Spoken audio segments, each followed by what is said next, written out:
नवरात्र के पहले दिन होती है माँ शैलपुत्री की पूजा।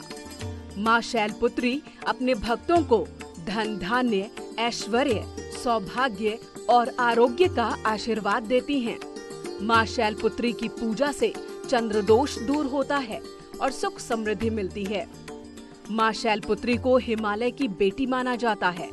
माँ शैलपुत्री के दाहिने हाथ में त्रिशूल और बाएं हाथ में कमल पुष्प सुशोभित है। माँ शैलपुत्री ने पिछले जन्म में दक्ष की पुत्री और भगवान शिव की अर्धांगिनी के रूप में जन्म लिया था।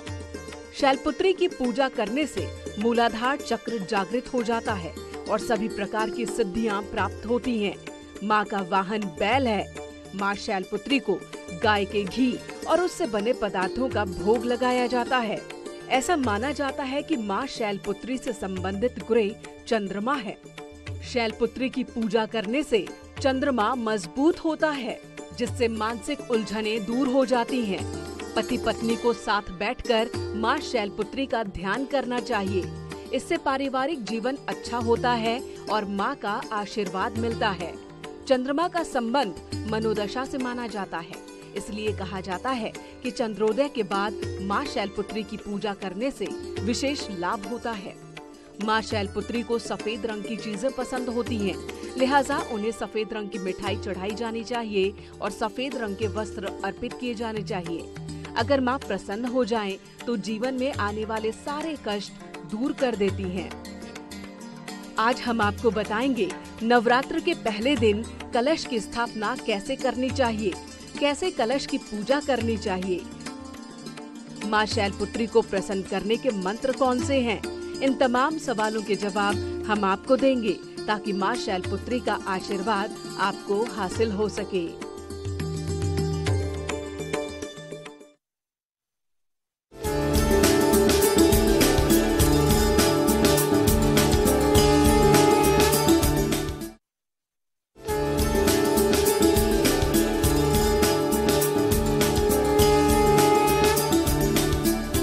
या देवी सर्वभूतेषु शक्ति रूपेण संस्थिता नमस्तस्यै नमस्तस्यै नमस्तस्यै नमो नमः।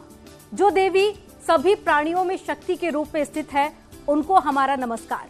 हमारे इस खास कार्यक्रम में आपका बहुत स्वागत है और मैं हूं आपके साथ अमनदीप। नवरात्र का पहला दिन यानी कि माँ शैलपुत्री का दिन माना जाता है। शैलपुत्री हिमालय की पुत्री मानी जाती हैं और माँ शैलपुत्री की पूजा से ही होती है नवरात्र की शुरुआत। हम आपको बताएंगे कि माँ की पूजा के लिए कलश की स्थापना कैसे करें, दुर्गा माँ से धन का आशीर्वाद पाने के लिए क्या उपाय करें और कैसे माँ से मिलेगा अच्छी नौकरी का वरदान और कैसे होगी परिवार में खुशियों की वर्षा।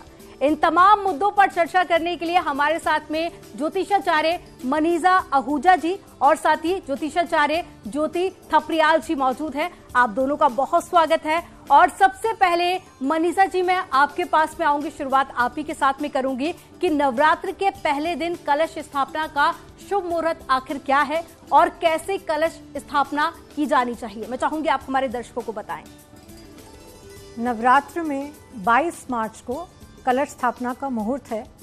चैत्र शुक्ल प्रतिपदा 21 मार्च रात को लग जाती है, मगर उदय तिथि में 22 मार्च को आती है, इसलिए कलश स्थापना का मुहूर्त भी यही रहेगा। इस दिन 6:23 सुबह 6:23 AM से 7:32 7:32 AM ये एक उत्तम मुहूर्त है, जो कि द्विस्वभाव लग्न मीन लग्न का मुहूर्त है।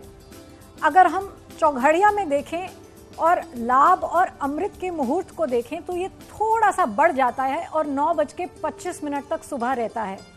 जो लोग इस दौरान भी कलश स्थापना ना कर पाएं, वो 11:15 बजे से 48 मिनट का जो मुहूर्त है, अभिजीत मुहूर्त, उसमें भी कर सकते हैं। और जो बहुत ही व्यस्त हैं, उसमें एक और चर और लाभ का मुहूर्त हमारे पास आता है 3:25 दोपहर से 6:25 शाम तक। मगर याद रखिए, इसमें सबसे उत्तम मुहूर्त जो है वो सुबह 6:23 से 7:32 का है। अब बात आती है कलश स्थापना की। कलश की स्थापना ही क्यों की जाती है? ये घट जो है, ये आपकी अर्चना आराधना का एक मूल अंक है। ये साक्षी है आपकी अर्चना आराधना का।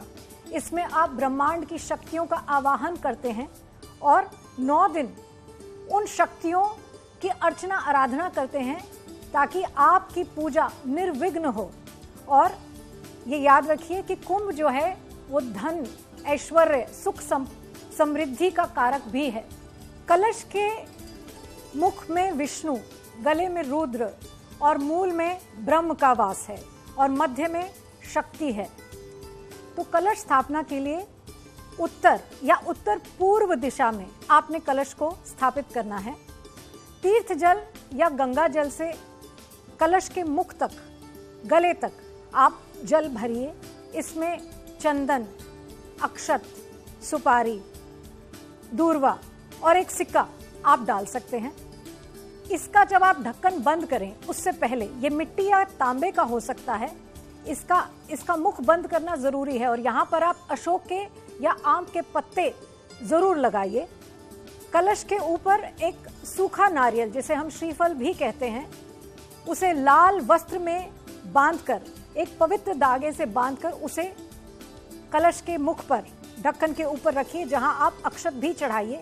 ध्यान रखिए कलश पे सिंदूर, स्वस्तिक का चिन्ह और कलश के गले में पवित्र धागा जरूर बांधें। यहाँ पर आप ब्रह्मांड की शक्तियों का आवाहन करें, नवदुर्गा का आवाहन करें कि वो आकर इस जल में वास करें और आपकी अर्चना आराधना की साक्षी बने और आपको सुख, समृद्धि, ऐश्वर्य और आरोग्य का आशीर्वाद दें। उसके बाद पंचोपचार से आप इस कलश की पूजा करें और ऐसे ही ये कलश स्थापित हो जाता है पहले नवरात्रे माँ शैलपुत्री के दिन। तो जाना आपने कि कैसे कलश की स्थापना करनी है। और चलिए आप ज्योति जी का रुख कर लेते हैं। ज्योति जी, हर कोई चाहता है माँ को प्रसन्न करना, तो मैं चाहूंगी कि आप कुछ उपाय बताइए जिसके जरिए हमारे जो दर्शक है वो माँ शैलपुत्री को प्रसन्न कर सके। और माँ से धन का वरदान आखिर कैसे मिलेगा ये भी आप बताइए।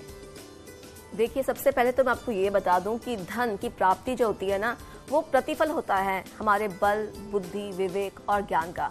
जब इनका जो सामंजस्य है वो बैठ जाता है तो आपको धन की प्राप्ति हो जाती है। जो माँ शैलपुत्री है ना, आप देखेंगे उनके हाथों में ना त्रिशूल है। जो त्रिशूल है वो 3 तरह के गुणों को दर्शाता है। इन तीनों जो गुण हैं, रजगुण, समोगुण और तमोगुणों का हमारे भीतर जो है जब सामंजस्य बिगड़ जाता है तो जीवन में समस्या आने लगती है और धन की कमी होने लगती है। तो आपको क्या करना है? आपको करना यह है कि आपको देवी का ध्यान करना है। और वो भी किस तरह से? देखिए, शैलपुत्री जो देवी है ना, उनका जो स्थान है वो मूलाधार है। तो जब आप ध्यान करने बैठे तो मूलाधार में अपना ध्यान लगाएं।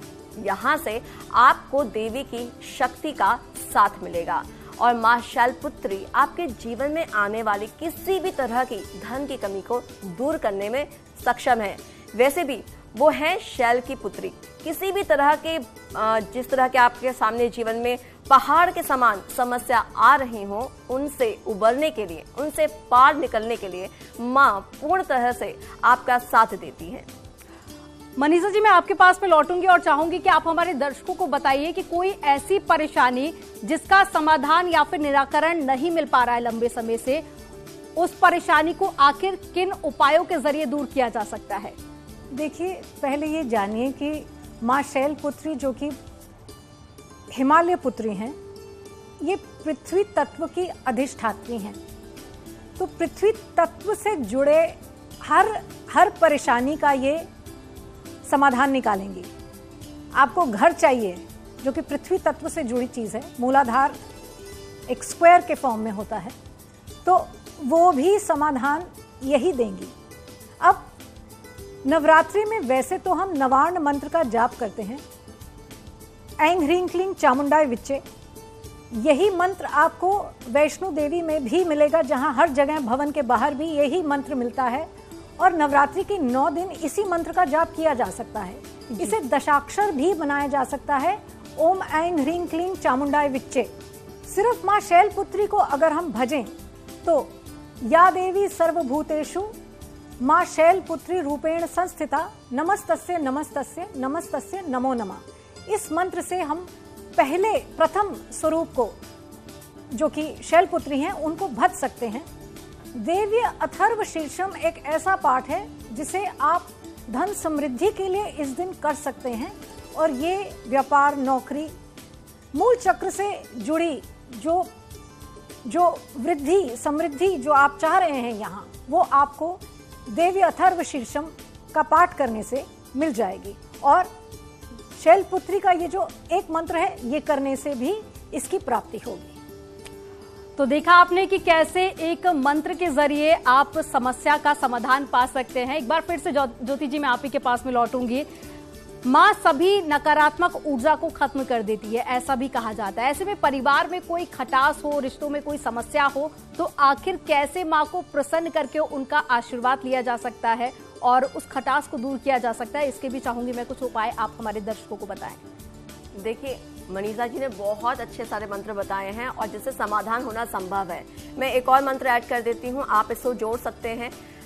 बहुत सरल मंत्र है जिस तरह से उन्होंने बताया। या देवी सर्वभूतेषु शक्ति रूपेण संस्थिता नमस्तस्ते नमस्तस्ते नमस्तस्ते नमो नमः।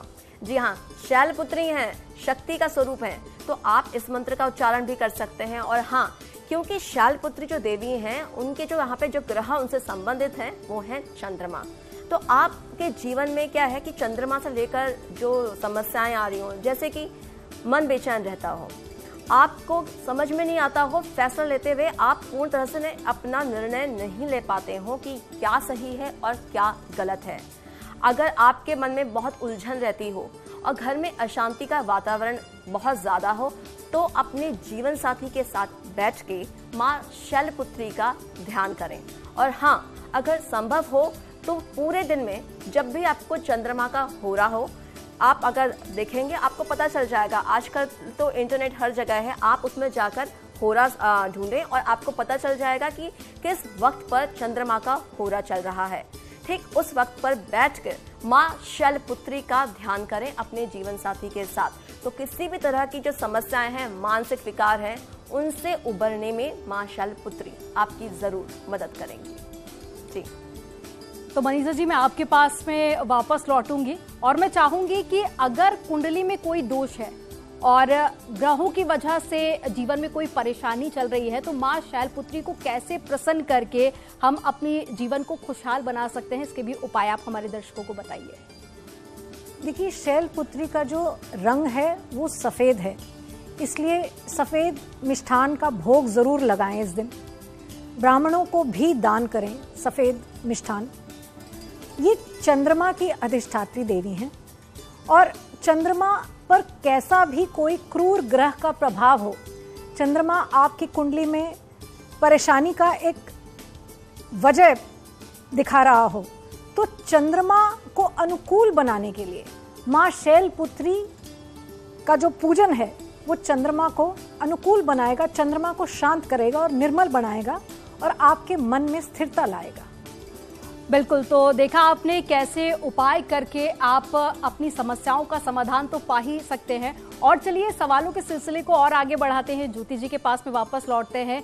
ज्योति जी, मैं आपसे जानना चाहूंगी कि माँ शैलपुत्री को क्या भोग लगाया जाए कि माँ प्रसन्न हो जाए, और खास करके नवरात्र की हम बात करें तो भोग का भी एक खास महत्व होता है, तो ऐसे में किस तरह से भोग लगाया जाना चाहिए?